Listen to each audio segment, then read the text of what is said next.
환율 1,530원 돌파, 긴급 재정 명령까지 나왔다. 지금 당신의 돈은 안전한가요? 2026년 3월 31일 서울 외환시장에서 원달러 환율이 장중 1,536원까지 치솟았어요. 종가도 1,530.1원으로 마감했죠. 이 수치가 어떤 의미냐면요. 2009년 글로벌 금융위기 이후 무려 17년 만에 처음으로 찍은 레벨이에요. 3월 한 달 동안만 원화 가치가 6.27% 절하됐어요. 2월 27일에 1,439.7원이었던 게 불과 한 달 만에 1,530원을 넘어선 거죠. 코스피는 하루 만에 4.26% 급락해서 5,052포인트로 주저앉았고요. 코스닥은 약 5% 가까이 빠졌어요. 외국인 투자자들은 3월 한 달 동안 코스피에서만 35조 원 넘게 순매도하면서 빠져나갔고요. 이건 2008년 금융위기 이후 월간 기준으로 가장 가파른 매도세예요. 그리고 같은 날 이재명 대통령이 국무회의에서 헌법 제76조 긴급재정경제명령을 언급했어요. 필요하면 활용할 수 있다고 공식적으로 말한 거예요. 이게 대통령 입에서 직접 나온 건 1993년 김영삼 정부의 금융실명제 이후 33년 만이에요. 동시에 26.2조 원 규모의 전쟁 추경도 국무회의에서 의결됐고요. 에너지 수급 안정, 기업과 국민 지원이 목적이에요. 배경에는 중동 정세가 있어요. 미국과 이란 간 군사적 충돌이 장기화되면서 국제유가가 배럴당 100달러를 넘어 WTI 기준 105달러까지 치솟았고요.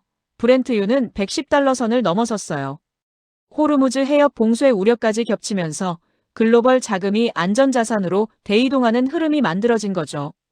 외국인 입장에서는 한국 주식을 팔고 원화를 달러로 바꿔서 빠져나가는 게 합리적인 선택이 된 거예요. 그래서 환율이 이렇게까지 올라간 거고요.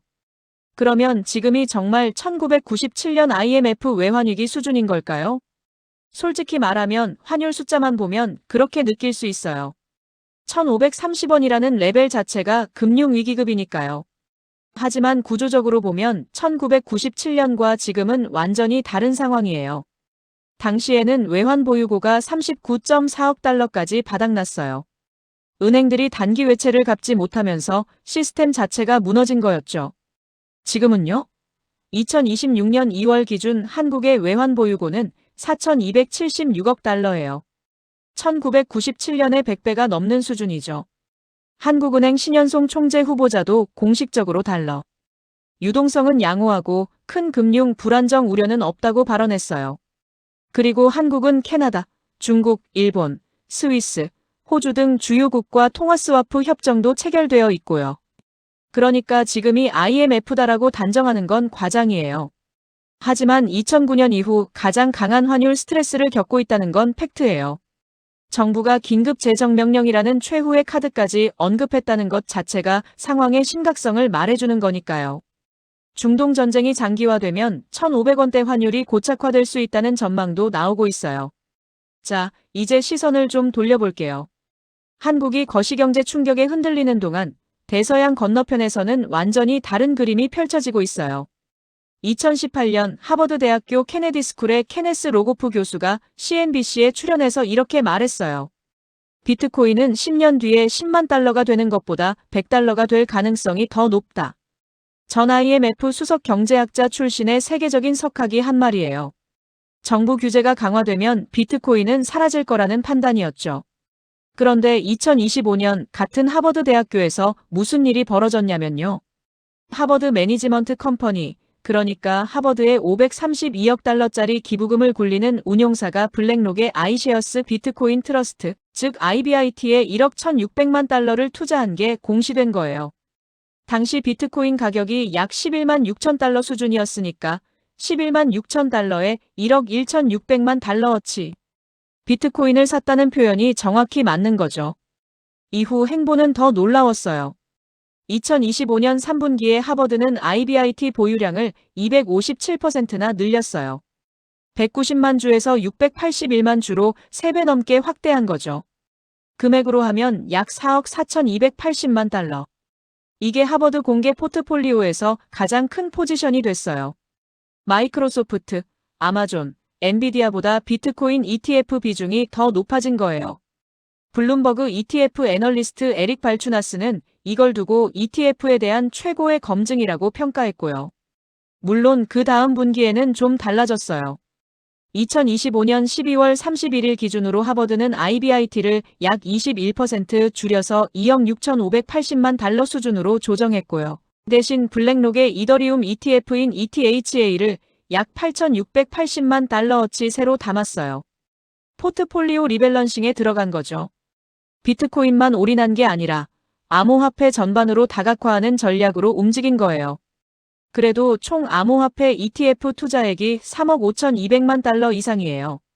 세계 최대 대학 기부금이 이 정도 규모로 디지털 자산을 담고 있다는 건 비트코인이 더 이상 투기가 아니라 기관급 자산으로 인정받고 있다는 뜻이에요. 100달러가 될 거라던 하버드가 11만 6천 달러에 사고 있다. 이 한 문장이 지난 7년간 비트코인 시장에서 벌어진 일의 모든 걸 요약해주죠. 모든 사람은 결국 자신이 마땅히 받을 가격에 비트코인을 얻게 된다는 말, 그냥 밈이 아니라 현실이 되고 있는 거예요. 그리고 여기서 끝이 아니에요. 2026년 3월 25일 뉴욕 증권거래소 아르카가 모건 스탠리의 비트코인 현물 ETF 상장을 공식 승인했어요. 티커는 MSBT, 모건 스탠리 비트코인 트러스트예요. 이건 단순한 신규 ETF 하나가 출시되는 게 아니에요. 미국 대형은행이 직접 발행하는 최초의 비트코인 현물 ETF라는 점에서 역사적인 의미가 있어요. 기존의 블랙록의 IBIT나 피델리티의 FBTC 같은 비트코인 ETF들이 있었잖아요. 근데 이것들은 전문 자산운용사가 만든 상품이에요. 모건 스탠리는 달라요. 고객 자산 구조 달러를 운용하고 1만 6천 명이 넘는 금융자문 네트워크를 가진 월가의 대형은행이에요. 이 은행이 자기 브랜드를 걸고 비트코인 ETF를 직접 내놓는 거예요. 외부 상품을 추천하는 게 아니라 자기 상품을 자기 고객에게 직접 파는 구조로 바뀐 거죠. 수수료 구조도 공격적이에요. MSBT의 연간 보수는 0.14%예요.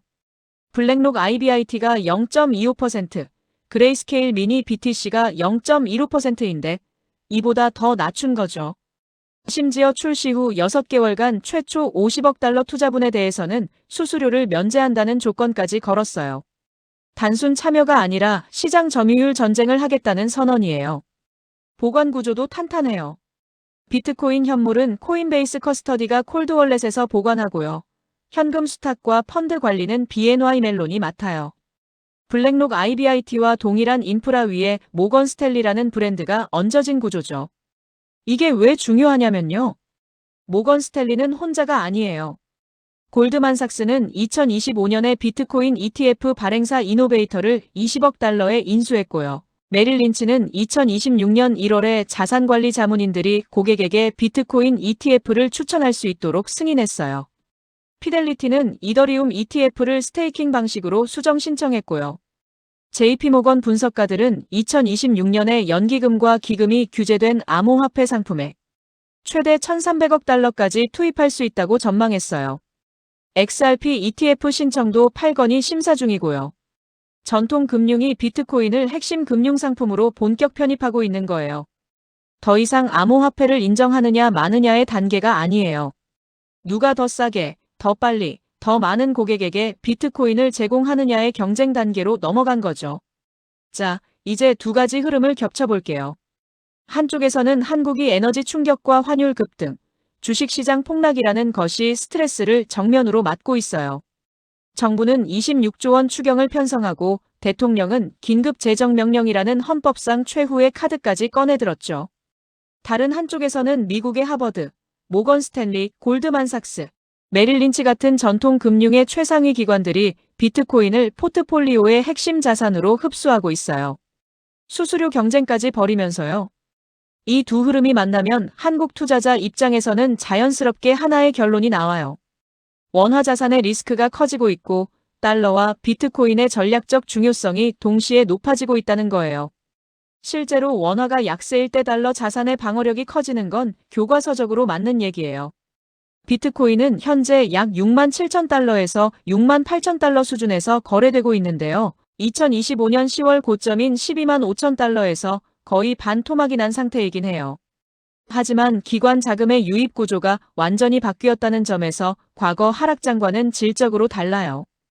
블랙록, 피델리티, 모건 스탠리 같은 데가 ETF를 운용하면서 구조적인 매수 수요를 만들어내고 있으니까요. 다만 여기서 한 가지 분명히 해야 할 게 있어요. 주식 전량 청산하고 달러와 코인만 모아라는 식의 올인 전략은 분석이 아니라 감정이에요.